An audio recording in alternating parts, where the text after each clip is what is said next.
It is absolutely terrifying. This couple tied up when someone broke into their home. This doctor then killed when someone broke into his home. We've been reporting it more and more. People at home when someone breaks in. In fact, according to the Justice Department, at least 40% of home invasions happen in broad daylight. The FBI says there's a break-in every 15 seconds in the United States. So here's the question tonight. If someone breaks in while you're at home, do you know how to defend your family, to defend yourself? If you have a gun, do you know how to use that gun to get the upper hand? If you don't have a gun, do you have a plan of action to protect yourself? This is a special report tonight every person, every family needs to see.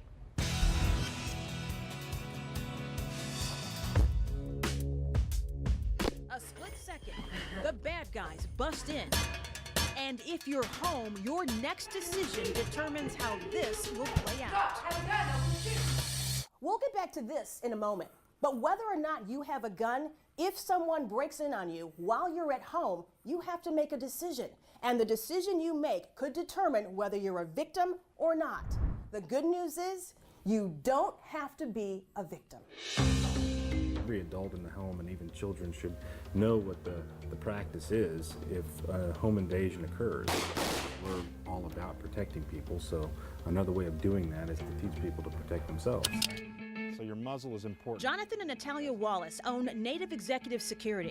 Jonathan has decades of expertise in personal protection, securing diplomats, Fortune 500 CEOs, churches, celebrities, and anyone who wants or needs personal protection locally or internationally. They specialize in the United States, Africa, the Middle East, and European countries. It's not necessary to live in fear when there are people out there who can train you. Plan A, B. Jonathan and Natalia also run the training side of their Noblesville company. The 4-phase course is called Protection 360. Hours of classroom instruction, the basics of safety at every level, legal responsibility, combined with several layers of tactical strategies you and I can use at home or in a public place. Stop! Get out of my house! I've got a gun! When we have families and groups that come together, we train them according to their skill set. And I want you to kind of lean into it, how they're able to comprehend and understand the words and the actions that need to be taken. However, when you practice those, you build on them. Step 1 starts in your home or business. You're completely open. Jonathan takes us through an assessment of this home, identifying the vulnerabilities, how a bad guy could get in. The alarm system's good. Deadbolt's always a good idea to have, but the weakest point about it is that it's solid glass. He says predators often get in through an open or unlocked garage door, even basement windows. Step 2, developing plans of action in your home. Looking at the access points, looking at the angles that you can best defend, what you should do in case an intrusion occurs, where to go, what to say, and how to respond. Learning how to respond includes identifying a safe room in your house and developing code words for your family and especially your children to identify in any emergency situation, whether home or away. Please, please, please, something that a bad guy wouldn't recognize as a code word, but something my daughter would mentally recognize as a code word. Please, please, please. Upon that third please, 1, 2, 3, you're dropping immediately, getting out of my way and putting your hands over your head. Code words can be life-saving, and identifying your safe room is critical because this is where you stage your defense and protect your family if you can't get out. A big no-no to me is people making their safe rooms in basements because there's no easy way out.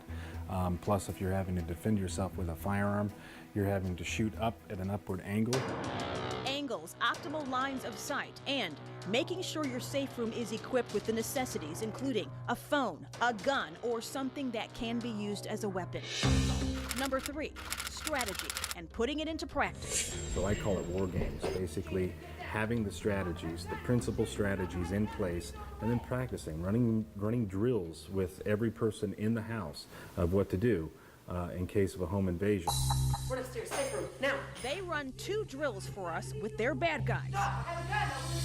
Let's pick up where we left this scene. I hear someone and I realize they're getting into the house. What should click in my mind? Get the daughter in a safe position, get the defensive equipment, which is the firearm she had in her living room already.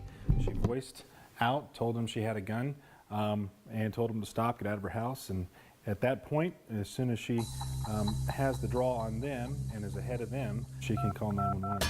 Or shoot if she has to. Run upstairs, safe room, now. Moving on to drill number 2, getting to your safe room if you can't get out of your house. You've got a good backstop. Jonathan identified this bedroom as the best safe room because of its location. Here's why.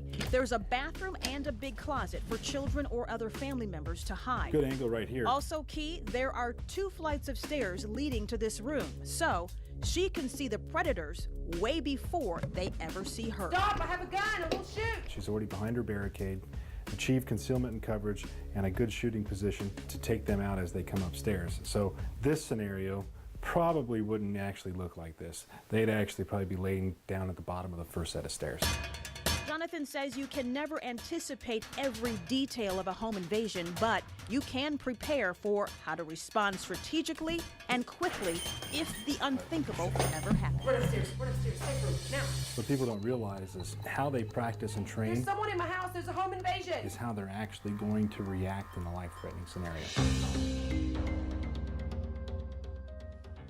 All right, this is just part 1. We cannot stress enough. It is all about how you practice and how you train for these situations. That is the most critical part of your preparation. So tomorrow at 6 o'clock, Dan, I'm going to take you on the range. We're actually going to take this training to a whole nother level you probably have never seen before. This is much more than just target shooting. And not everyone has a gun or wants to have a gun. There are a lot of other options. Yeah, we mentioned. You heard us mention that in the story. So there are things that Jonathan says are improvised weapons. Of course, not everyone has a gun. Some people are afraid of guns, and he really says most people's fear of guns comes because they're not properly trained. They don't know how to use them. They feel uncomfortable. So if you don't have a gun, he says a fire extinguisher is one of the best things that you can have in your house. Possibly one on every floor because they can be used to spray the bad guy with the foam. And then they're heavy enough you can use them, as a weapon. Right. Now, here's another thing that I love this idea. This stick, normal stick, you can put it in your window so that someone can't open your window. But if you can put a hole in it, put a strap on it. If you do need to get this out of your window, if someone comes in on you, you can grab it, put your wrist in it, and now it's a weapon. A lot of people do that as a way, to block the door, but I hadn't thought of that before. That's right. Drill a hole, he says, put a strap, and now you have a weapon, something you can defend yourself with. The other thing is, if you do have a gun, I want to show this to people because a lot of people, we hear so many stories about children getting their hands on guns. There are lock boxes that can be used. This is a safe that you can program this 4 simple hand presses, and this box will open.